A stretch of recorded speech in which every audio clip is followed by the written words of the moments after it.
नमस्कार प्यारे प्रदेशवासियों। कोरोना वायरस से संबंधित हम काफ़ी अरसे के बाद आप सबके बीच में अपनी बात कहने के लिए आज उपस्थित हैं।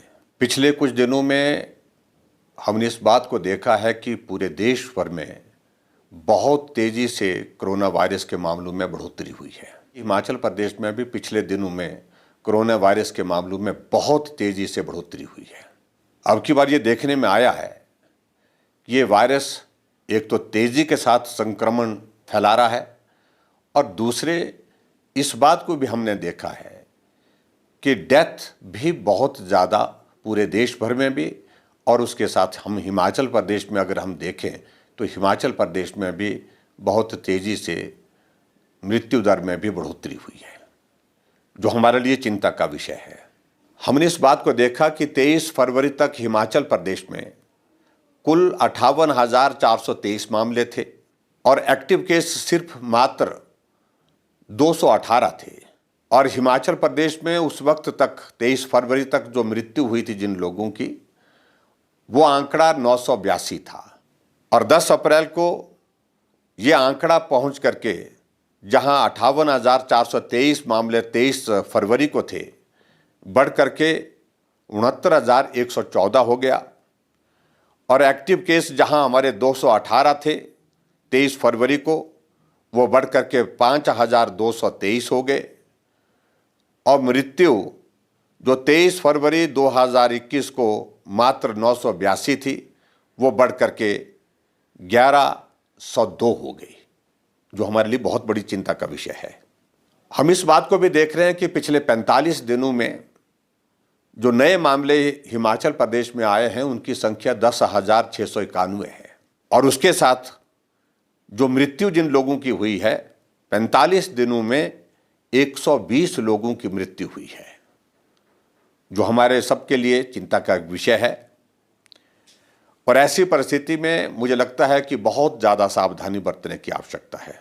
पिछले साल हमने इस वायरस का असर छोटी आयु और नौजवानों के बीच में कम देखा था, लेकिन अब की बार हमारे लिए चिंता का विषय और भी ज़्यादा है कि इसमें स्कूल में पढ़ने वाले बच्चे और उसमें कम आयु के हमारे नौजवान साथी, उनके बीच में भी संक्रमण बहुत तेज़ी से फैला है।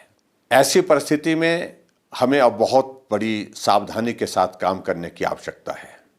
हालांकि पूरे देश भर में कोरोना वायरस के खिलाफ वैक्सीन का अभियान सफलतापूर्वक चल रहा है और हिमाचल प्रदेश में भी हम कोरोना वायरस के खिलाफ इस वैक्सीन के अभियान को बहुत तेज़ी से आगे बढ़ा रहे हैं। लेकिन वैक्सीन उपलब्ध होने के पश्चात भी हमको वही सावधानियां गंभीरता के साथ लागू करने में सहयोग करना चाहिए, चाहे वो स्वयं अपने ऊपर है, चाहे वो साथ में हमारे समाज के ऊपर है। इसमें हम आप सबका सहयोग चाहते हैं। मुझे इस बात की भी प्रसन्नता है कि आप सबका हिमाचल प्रदेश में बहुत बड़ा सहयोग, जब हमारा कोरोना वायरस का वो पहला दौर चला था उसमें बहुत बड़ी मदद मिली है। लेकिन अब की बार का ये दौर और भी ज़्यादा गंभीर दिखता है, क्योंकि इसका स्प्रेड, इसका संक्रमण बहुत तेज है। ऐसी सूरत में आपका सक्रिय सहयोग हमको बहुत बड़ी मदद करेगा। मेरा आप सबसे विनम्र निवेदन है कि हम उन्हीं तरह की सावधानियों को हमेशा स्मरण रखें, मास्क पहन करके जाएं और सोशल डिस्टेंसिंग को मेंटेन करें, अनावश्यक रूप से भीड़ वाले इलाके में जाने से परहेज करें। इन सारी बातों को फिर से हम अपने ऊपर भी लागू करें, और जहां आपको लगता है कि समाज को भी प्रेरित करने के लिए कुछ कहने की या कुछ करने की आवश्यकता है, उसमें भी आगे बढ़ करके आप काम करें। नवरात्रों का त्यौहार कल से शुरू हो रहा है।